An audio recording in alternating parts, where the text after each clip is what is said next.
కొత్తగూడెం జిల్లా మణుగూరు బీఆర్ఎస్ కార్యాలయం వ్యవహారం అధికార ప్రతిపక్షం మధ్య మంటలు రాజేసింది.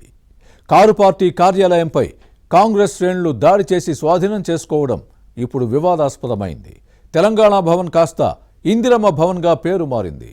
మణుగూరు బీఆర్ఎస్ ఆఫీసు పేరు మార్పు వెనుక ఉన్న పాలిటిక్స్ ఏంటి? గతంలో ఉన్న కాంగ్రెస్ ఆఫీసును గులాబీ దళం స్వాధీనం చేసుకుంటే ఇప్పుడు అదే భవనాన్ని హస్తం పార్టీ హస్తగతం చేసుకుందా? పినపాక అధికార పార్టీ ఎమ్మెల్యే పాయం వెంకటేశ్వర్లు, ప్రతిపక్ష బీఆర్ఎస్ మాజీ శాసనసభ్యుడు రేగా కాంతారావు మధ్య రగులుతున్న రగడేంటి? కాంగ్రెస్ బీఆర్ఎస్ నేతల గొడవలతో కొత్తగూడెం జిల్లా పినపాక నియోజకవర్గ రాజకీయాలు ఒక్కసారిగా వేడెక్కాయి.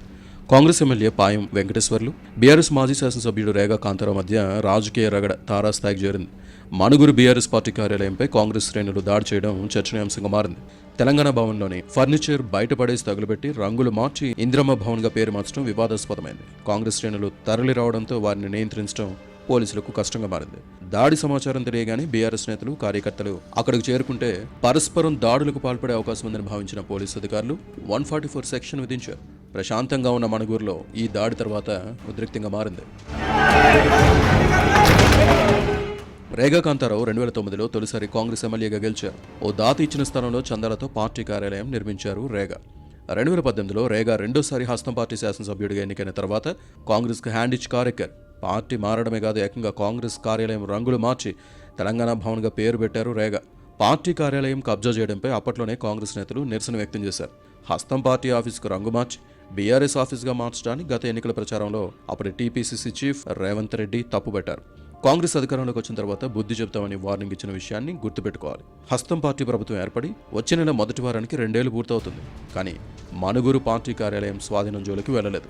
ఇటీవల రేగా కాంతారావు కాంగ్రెస్ ఎమ్మెల్యే పాయం వెంకటేశ్వర్లకు వ్యతిరేకంగా నిరసన కార్యక్రమాలు నిర్వహిస్తున్నారు. ఇసుక దోచుకుంటున్నారని ఆరోపిస్తున్నారు. ఈ క్రమంలోనే ఎమ్మెల్యే క్యాంపు కార్యాలయం ముట్టడికి రేగా పిలుపు ఇవ్వడంతో పాయం వెంకటేశ్వర్లు కన్నెర్ర చేశారు.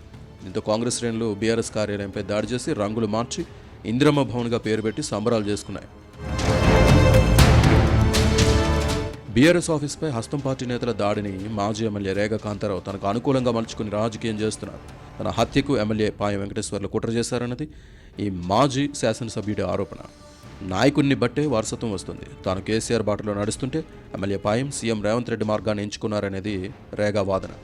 గతంలో టీపీసీసీ అధ్యక్షుడిగా ఉన్న రేవంత్ రెడ్డి తనను బట్టలోడిదీసి తంతానన్నారని, అందుకేనేమో పాయం హత్య రాజకీయాలకు తెరతీస్తున్నారన్నది కాంతారావు ఆరోపణ.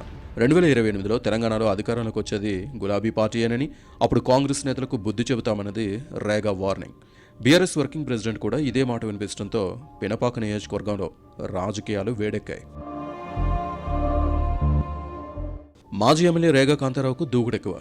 బీఆర్ఎస్ ఎమ్మెల్యేల కొనుగోలుకు రంగారెడ్డి జిల్లా మొయినాబాద్ ఫామ్ హౌస్లో జరిగిన ఎపిసోడ్తో వార్తల్లో నిలిచారు.